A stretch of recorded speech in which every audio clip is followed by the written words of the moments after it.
warahmatullahi wabarakatuh.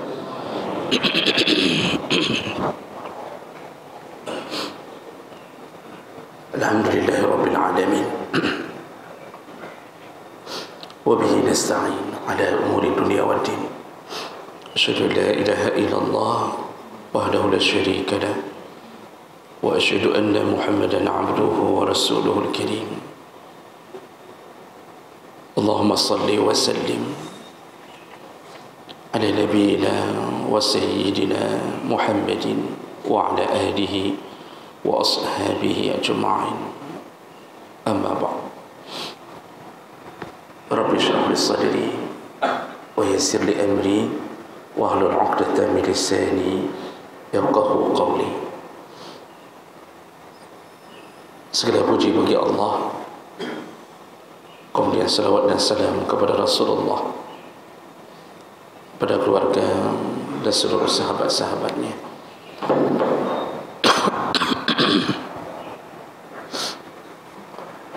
Bapak-bapak dan ibu-ibu, jemaah salat subuh yang Allah muliakan insyaAllah. Di pertemuan kita yang lalu, kita sudah membahas salah satu nasihat sebelum terjadinya penyesalan, yaitu memanfaatkan masa hidup sebelum datangnya kematian. Gunakan waktu hidup sebelum datangnya mati. Dan salah satunya yaitu menjaga amal agar ikut bersama kita di alam kubur.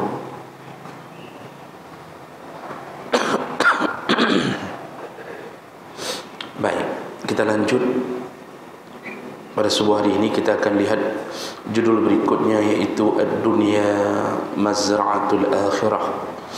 Dunia itu adalah ladang untuk akhirat. Jemaah maka Allah, pada suatu hari Rasulullah sallallahu alaihi wasallam dalam hadis Abu Hurairah, marra biqabrin. Jadi pada suatu hari Rasulullah melintasi satu kuburan. Faqala, lalu Rasulullah bertanya kepada sahabat, man sahibu hazal qabr? Siapa penghuni kubur ini? Siapa penghuni kubur ini? Faqalu, lalu sahabat menjawab, fulan. Ini kubur milik fulan ya Rasulullah. Artinya si fulan, seseorang tidak disebutkan namanya.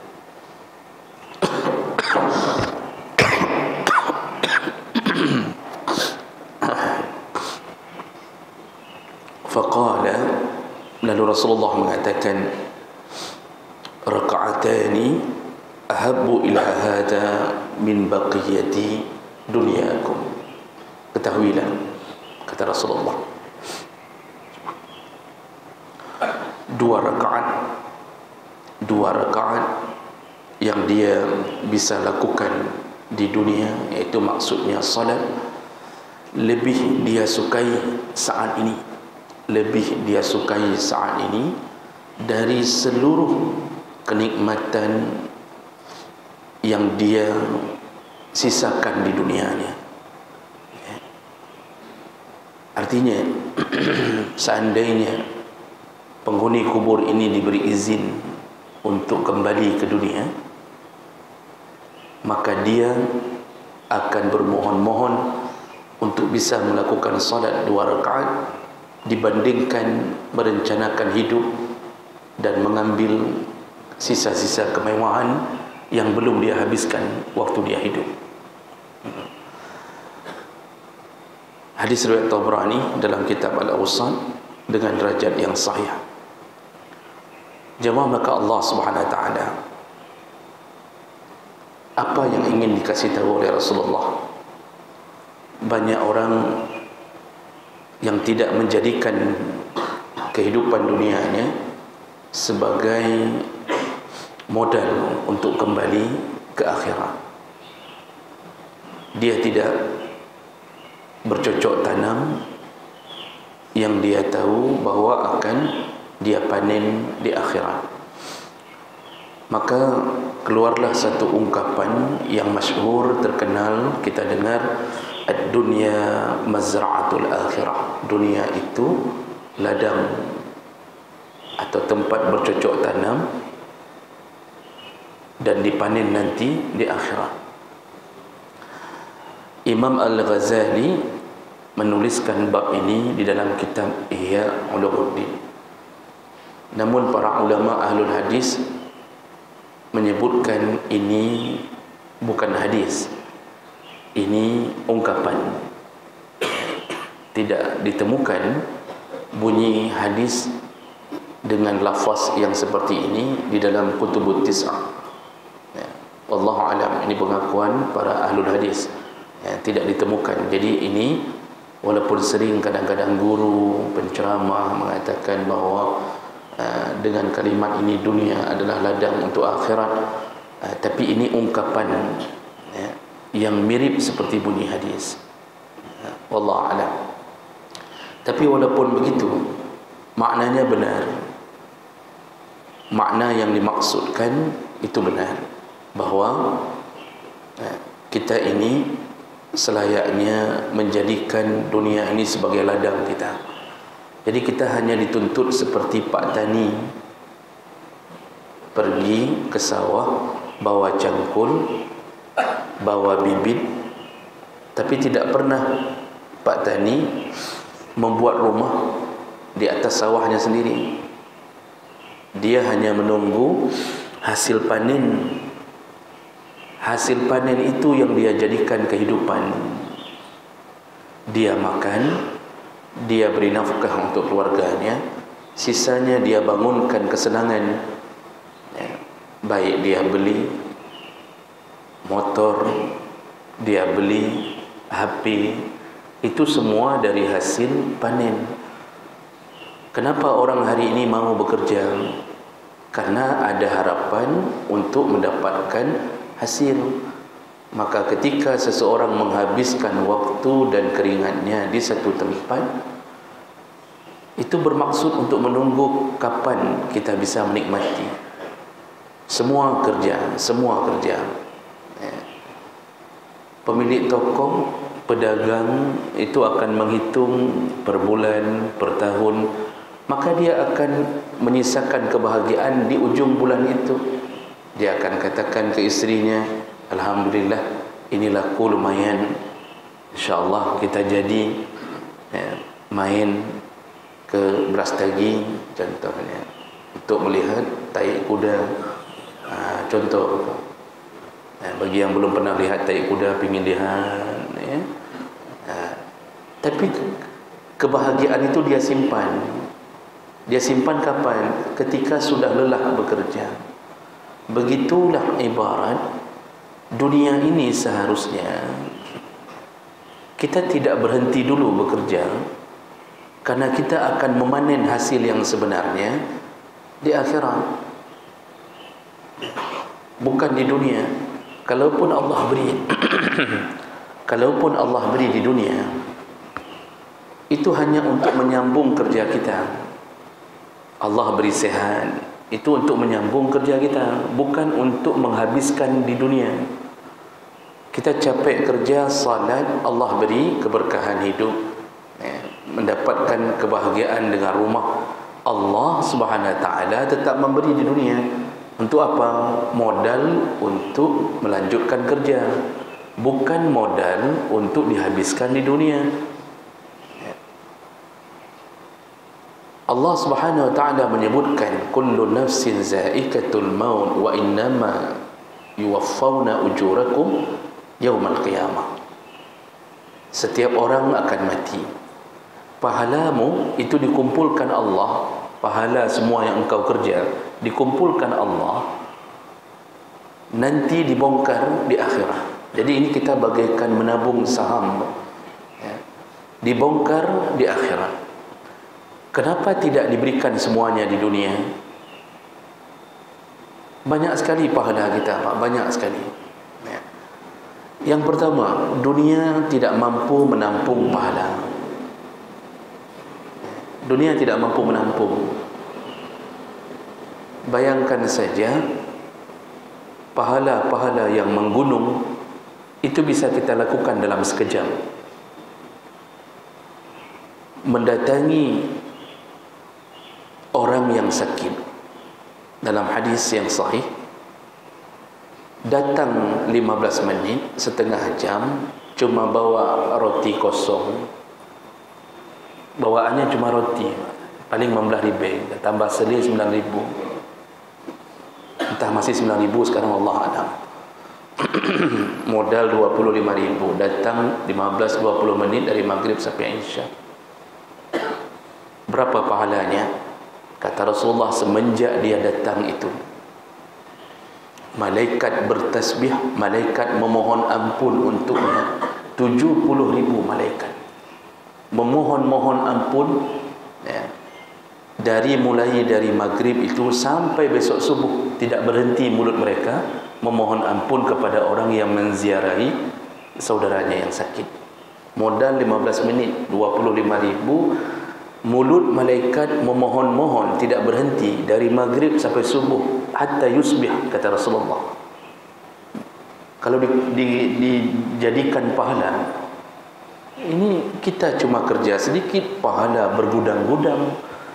Yang datang di pagi hari sama, malaikat memohon kepada Allah mengampuninya dari pagi sampai maghrib. Itu baru datang ke orang sakit. Kalau ada saudara kita yang meninggal, kita punya kesempatan, kita datang lalu salat. Yang salat saja itu dapat pahala sebesar gunung Uhud. Yang salat saja. Tapi usahakan sempat salat, karena ada orang yang merugi, datang duduk-duduk di bawah tenda, bicara bisnis, paling culuk peng lambreh, masukkan wang ke dalam beras, jenazah sedang dimandikan, dia tidak mau tunggu untuk disolatkan, dia pulang. Ini tidak dapat pahala ini. Dia pahala yang paling besar itu ketika mensolatkan, baru bermula pahala yang menggunung itu sebesar gunung Uhud, kata Rasulullah. Gunung Uhud itu bukan satu gunung, Bapak yang sudah umrah tahu gunung Uhud itu kan berjajar, Pak. Gunung Uhud itu berjajar, area tempat Rasulullah berperang, perang Uhud. Sebesar itu pahala hanya dengan salat, jenazah. Lalu ikut mengiringi jenazah ke kuburannya sampai selesai urusan. Rasulullah mengatakan dapat pahala 2 gunung Uhud. Seandainya ini saja ditumpuk Allah, kita kerja dari subuh sampai subuh, zikir, salat, macam-macam kita lakukan, macam-macam, tidak mampu dunia ini menampung pahala. Kita harus punya garasi, yang satu kampung garasi kita saja, itu pun belum cukup. Nyan pi hasil man dalam kampung na yang meninggal dalam cibulan lehera 3 orang. Di mana kita mau taruh 2 gunung dalam kampung? Kenapa Allah tidak berikan di dunia semua yang kita lakukan? Tidak mampu. Dunia ini debu di dalam alam semesta, terlalu kecil, tidak mampu. Itu yang pertama, kenapa Allah simpan pahala kita ke akhirat. Yang kedua, seandainya Allah ingin balas di dunia dengan balasan seperti surga, dunia pun tidak mampu menampungnya, karena dunia tidak layak untuk mendapatkan kebahagiaan abadi.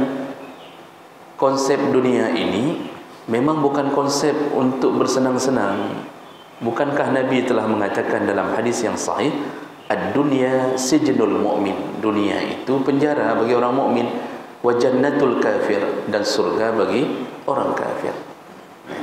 Orang kafir saja yang sudah berusaha bersenang-senang sehebat-hebatnya, tetap kesenangannya hanya kecil. Hanya kecil, paling mabuk-mabuk, lakukan parti ini, parti itu, ya, kemudian malam-malam tertentu, malam Valentine, Halloween, macam-macam, bersenang-senang, berjingkrak-jingkrak. Setelah mabuk, fly. Lalu kemudian tercampak-campak sendiri. Besok sakit perut, tidak tahu diri, ya. Paling di bibir pantai telanjang-telanjang. Setelah berzina 5 menit selesai.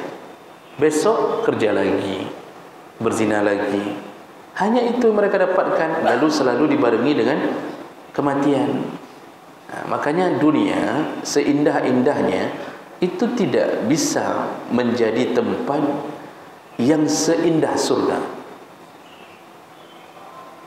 Rasulullah waktu menggambarkan surga kehilangan kata-kata, sehingga Rasulullah hanya mengatakan surga itu tidak pernah dilihat oleh mata biasa, juga tidak pernah didengarkan oleh telinga, dan tidak pernah terbayangkan oleh pikiran. Kan luar biasa itu. Rasulullah ingin mengatakan apapun yang engkau lihat di dunia itu tidak sama keindahan surga. Di Qatar, ya, di Qatar atau Dubai, itu ada taman bunga diatur, Pak, cukup indah. Masuk ke situ, arenanya bunga luar biasa, ya. Silakan cek di internet. Satu area itu kalau kita bawa ibu-ibu, istri kita harus bawa kursi untuk duduk kita. Kalau dia nggak duduk-duduk nih, suami harus bawa kursi. Luar biasa indah ditata, ya. Tapi keindahan itu masih bisa dilihat oleh mata, dan itu pun harus menanam dulu, ya, harus bekerja, harus membayar gaji orang memelihara. Itu tidak sebanding. Sampai kata Rasulullah, apa yang pernah didengar keindahan ini tidak sebanding dengan surga. Bahkan tidak pernah terlintas dalam pikiran, tidak pernah terlintas. Maksudnya, apapun yang engkau pikirkan keindahan tentang surga tetap salah. Jadi pikiran kita kan terbatas, mampu menjangkau yang indah karena standarnya yang pernah kita lihat. Maka kita cerita indah-indah itu sama orang yang belum pernah lihat. Kita bilang, "Natong ka dengar, natong ka nging." Pernah dengar, pernah lihat saya waktu pergi ke Inggris. Di sana ternyata itu batasan standar indah dalam kepalanya. Tapi Rasulullah mengatakan surga itu apapun yang engkau bayangkan selalu salah. Selalu salah. Kenapa? Tidak sampai pada pikiran keindahannya. Tidak sampai pada pikiran keindahannya, ya. Makanya ada hadis-hadis Nabi mencoba menggambarkan surga. Nabi pun menggambarkan hanya yang sampai pikiran. Rumah di surga terbuat dari emas, seluruh batu batanya emas, lapisannya perak, lantainya yakut wal marjan, mutiara dan permata. Luasnya seluas mata memandang. Ada yang mengatakan 40 zira, ya. Itu rumah-rumah di dalam surga. Di dalamnya ada bidadari, termasuk istri kita kalau masuk surga. Cuma istri keberapa tidak tahu, ya. Kalau empat-empatnya masuk surga, alhamdulillah, ya. Keindahan bidadari Rasulullah hanya bisa menggambarkan, ya, seperti yang digambarkan Allah di dalam ayat-ayatnya. Bidadari itu selalu perawan, ya. Bidadari itu tidak pernah layu. Bahkan ada hadis yang menyebutkan seandainya tembus wanginya bidadari ke dunia, pingsanlah semua laki-laki.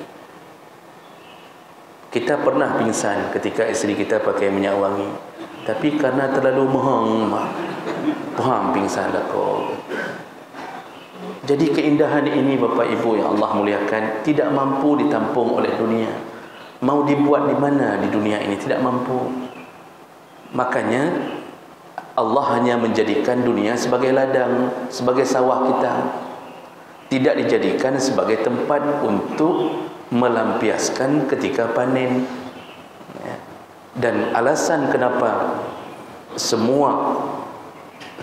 akhirat yang Allah jadikan untuk bersenang-senang, alasan ketiga yang terakhir adalah karena dunia ini tidak diciptakan untuk abadi. Seandainya kesenangan dicipta di dunia semuanya, toh akhirnya kita mati juga. 30 tahun kita tinggal di dalam kebun bunga tadi, mati juga. Orang hari ini merencanakan macam-macam, Pak. Merencanakan masa depan luar biasa. Rumah saja banyak yang merencanakannya yang indah-indah. Dia buat lantai 2, di atas lantai 2 ada kolam renang, kemudian nanti ada balkon tempat dia duduk untuk bersenang-senang, lalu ada ayunan di atas balkon, didorong oleh istrinya, terloncat suaminya, jatuh ke lantai bawah, mati. Sudah capek buat miliaran, mati, nggak bisa kembali. Ini dunia. Oleh karena itu, jangan terlalu habis-habisan untuk bersenang-senang di dunia. Kalau punya uang, perbanyaklah menjadi ladang. Bapak yang pernah kerja di perusahaan besar sampai hari ini sudah pensiun, tetapi di dalam ATM masih berbunyi M, beg dia kebah trik-trik. Ustaz, itu untuk anak saya sekolah. Kita dulu nggak disimpan orang tua kita, Pak. Tapi bisa kita simpan. Setiap jiwa yang lahir itu telah dijamin rezekinya. Uang kita pun mengalir untuknya sesuai dengan kuota yang dia dapatkan. Kalau Allah tulis untuknya hanya 300 juta, kita simpan 3M, nggak jatuh juga ke dia. Nggak jatuh juga. Jadi dia yang bisa dihabiskan hanya 300 juta. Nggak usah terlalu mikir, Pak. Kita dulu anak rame. Orang dulu kan anak ramai-ramai. Orang dulu tidak ada perasaan takut kalau beranak banyak. Malah yang tersebar, makin banyak anak, makin banyak rezeki. Dan itu benar. Tidak ada suntik polio, tidak ada vaksinasi, apalagi sampai Omikron, COVID-19. Dulu aman semuanya. Orang dulu tawakalnya lebih tinggi, rasa takutnya ke Allah lebih tinggi mungkin, ya. Cuman informasi kadang-kadang yang mereka banyak tidak dapat, tapi banyak yang memahami masalah rasa takut ke Allah itu. Dalam urusan ini semua aman, kita hidup aman. Kita bersaudara dengan 2 mama, ada yang 15 orang sampai 20 orang, 2 mama. Semua hidup aman, ada yang jadi ini, jadi itu, semua hidup dengan rezeki. Tapi batasannya yang telah ditentukan Allah Subhanahu wa taala. Jadi yang punya sesuatu, jadikan dunia ini tempat dia bercocok tanam segera sebelum kematian menjemput, segera. Wakafkan, sedekahkan. Oh, tinggal, itulah yang untuk anak nanti. Jangan berfikir terlalu jauh ke depan, jangan terlalu panjang angan-angan. Sekarang kita bercocok tanam, mungkin besok kita meninggal, di saat itu langsung panen. Kita ini kan panen untuk meninggal, Pak, sebenarnya. Kita kan capek kerja ni. Bapak kan ada kerja subuh ini, tapi demi mendapatkan ampunan malaikat, kasih sayang Allah, bapa dan ibu mau bertahan setengah jam bersama kita duduk saling menggali ilmu. Ini untuk apa? Ini hasil kerja. Kalau seandainya setelah ini di antara kita ada yang meninggal, maka apa yang kita duduk ini, inilah yang menjadi hasil panen kita. Langsung meninggal panen, meninggal panen. Kita meninggal ini kan istirahat dari semua kerja. Makanya Rasulullah kan mengatakan jenazah itu ada 2, mustarih wa mustarihun minhu. Jenazah itu ada yang istirahat, ada yang diistirahatkan darinya. Yang istirahat adalah Rasulullah menjelaskannya, innal abdal mu'min, yang istirahat itu hamba yang mukmin, yang udah capek di dunia dengan imannya, dia percaya sedekahnya dibalas, dia pelihara anak yatim, dia percaya dia akan hidup satu komplek dengan Nabi kalau pelihara anak yatim, dia nafkahkan anak istrinya ikhlas kerana Allah, kerana dia percaya satu suapan berpahala, dia berbaik-baik dengan tetangga kerana dia percaya iman yang terbaik adalah orang yang berbuat baik dengan tetangga. Semua itu kita tahan-tahan dengan berbagai macam problem kita di dunia, Pak. Kapan kita istirahat? Dari solat tahajud, solat berjamaah, zuhur panas, subuh dingin, tetap datang. Kapan kita istirahat? Meninggal. Siapa yang istirahat? Abdul mukmin, hanya hamba yang mukmin. Dari apa kata Rasulullah? Hamba yang mukmin yastarih min nasabid dunia, dari menderitanya hidup di dunia, wa azaha, dan kesulitan hidup di dunia. Kita istirahat. Semenjak itu meninggal, tidak ada lagi. Tahajud tidak perlu lagi, pengajian tidak perlu datang lagi, salat jamaah tidak perlu lagi. Jadi mana itu semuanya?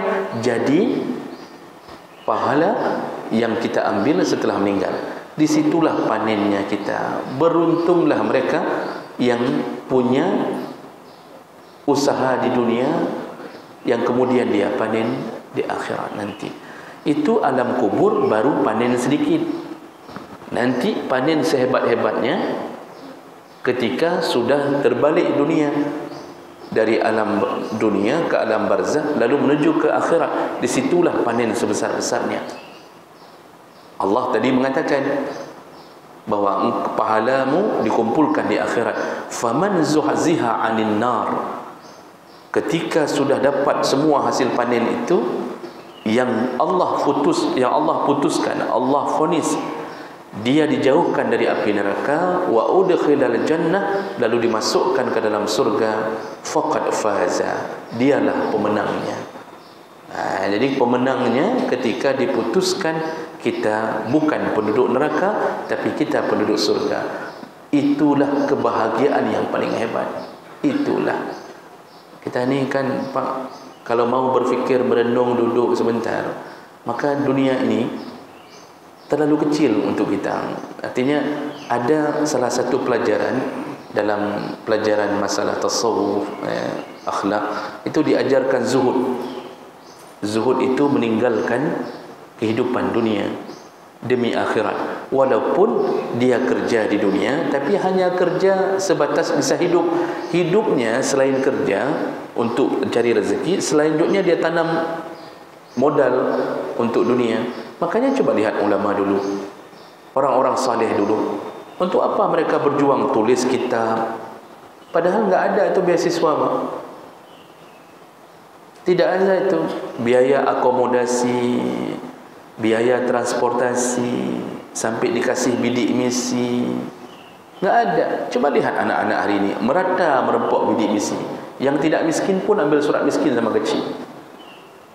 Disuruh foto rumah, difoto kandang bebeknya di belakang supaya dapat bidik misi.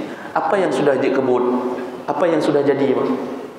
Lihat lulusan-lulusan S1, apa yang sudah jadi? Masa kuliah yang dapat bidik misi, pacaran, handphone di tangan, wait sana, wait sini, di kuliah, duduk di kantin, yang dia pelajari ilmu-ilmu dunia. Entah apa-apa. Salat duhur datang, salat enggak ada. Yang cewek sudah punya cowok, duduk berdua di taman-taman, merayu-rayu di situ. Yang cowoknya lebih bodoh lagi, uang kuliah dihabiskan untuk traktir cewek. Nanti cewek ni yang kahwin orang lain, kan berat dan bangai. 10 tahun dia traktir bakso, traktir nyo, traktir ni, yang kahwin orang lain, kan bangai tak. Ini bukan pengalaman pribadi, Pak, ini. Nian model daging mahasiswa. Biaya, subhanallah. Orang saleh dulu tidak ada biaya. Naik unta, Imam Bukhari naik unta, hampir 1000 guru dia usahakan untuk belajar. Imam Muslim murid Imam Bukhari, Imam Tirmizi di antara yang paling pintar dari murid Imam Bukhari. Diteruskan amal gurunya. dengan kuda, dengan unta, berjalan hanya untuk mencari an fulan, an fulan, an fulan. Yang hanapeng. Subhanallah, kenapa mereka begitu kuatnya? Karena mereka yakin ini kami sedang bekerja di ladang kami panennya nanti, dan mereka hari ini telah panen. Setiap hadis yang kita baca tertulis riwayat Bukhari, Muslim. Mereka berjuang untuk menyeleksi hadis, diseleksi. Dulu mungkin orang akan mengatakan hanabuan, sabuh hadis yang wet hanabuan. Masya Allah, di semua kitab tertulis hadis-hadis mereka rawikan untuk menyeleksi jangan sampai ada yang palsu, mana yang dhaif. Ya. Perjuangan. Sekarang kita mungkin tidak lagi bisa begitu karena keberkahan dunia sekarang berbeda dengan dulu, Pak. Maksiat terlalu banyak di tangan kita, masuk dalam kantong isinya maksiat semua. Kalau kita sudah berada di dunia yang rusak ini sekarang, apa yang bisa kita lakukan? Allah tetap terima. Maka berjuanglah untuk bercocok tangan di dunia. Di antara hadis-hadis Nabi yang menjanjikan pasti kita ini mendapatkan hasilnya di surga Allah kalau bercocok tanam. Contoh, ini yang sederhana dari Jabir radhiyallahu anhu anin Nabi sallallahu alaihi wasallam qala, man qala, barang siapa di dunia yang pernah mengucapkan subhanallahil azim wa bihamdih urisat lahu nakhlatun fil jannah. Satu ucapan, satu pohon kurma ditanam di kapling rumahmu di surga. Satu kali ucapkannya subhanallah, ya, kita kan sering kadang-kadang mengulang-ulang subhanallah. Itu juga okey, sama. Tapi di sini subhanallahil azimi wa bihamdi. Maksudnya sama, memuji Allah. Sekali ucapan, satu pohon kurma tumbuh di kapling tanahmu di surga. Yang hidup 60 tahun mungkin sudah ribuan, jutaan kali terulang-ulang kalimat ini. Ya, terkejut lihat kuntilanak subhanallah. Ya, yang penting left leg, ya, tersepak batuk subhanallah. Ya, lihat isteri pakai bedak putih, bedak rojih yang begitu buka pintu subhanallah. Itu masya Allah. Satu kalimat, satu pohon. Apakah besar berat bagi Allah? Tidak ada beratnya bagi Allah. Makanya nanti kita kalau insya Allah masuk surga, begitu dipedrut di rumah kita, kan kita ini disambut di surga, bukan disuruh cari sendiri. Surat Al-Kahfi ayat yang terakhir kan menyebutkan nuzula. Nuzula itu gaya orang Arab ingin menyambut tamu, dipakai oleh Allah supaya orang faham. Di surga itu kita disambut, bukan dibiarkan cari sendiri rumah. Malaikat berkap mengabdi kepada kita, dibawa lalu ditempatkan, ini rumahmu. Disitulah kita terkejut.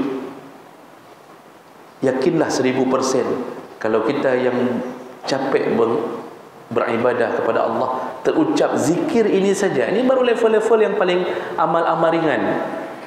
Begitu datang ke rumah kita, kita tidak percaya, ternyata mungkin di belakang rumah kita atau di depan rumah kita sudah 1 juta pohon kurma tertanam begitu saja. Tidak perlu ada proses, tidak perlu buat area seperti di Belang Bintang, apa, di mana itu Pak? Belang Batik. Pokoknya nyangkanya. Masya Allah, tidak perlu usaha Pak, hanya zikir saja.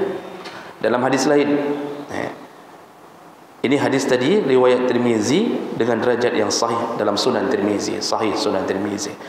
Kemudian dalam hadis yang lain dari Abu Hurairah radhiyallahu anhu qala Rasulullah sallallahu alaihi wasallam, ma fil jannati syajaratun illa wasaquha min zahab. Ketahuilah, kata Rasulullah, pohon yang kamu tanam dengan zikirmu tadi, ya, ketika tumbuh di surga itu akarnya, batangnya min zahab, terbuat dari emas. Apa? Han pingsan nurinang, begitu datang ke rumahnya, pohon-pohon semua dari emas. Ibu-ibu jangankan lihat pohon dari emas, lihat emas kuningan saja Mudah-dah hati ke bang. Habis gaji suami 2 bulan. Hai bang, nak belum? Kata suami itu imitasi. Enggak apa-apa, walaupun imitasi boleh lah. Kok galak tu. Masya Allah.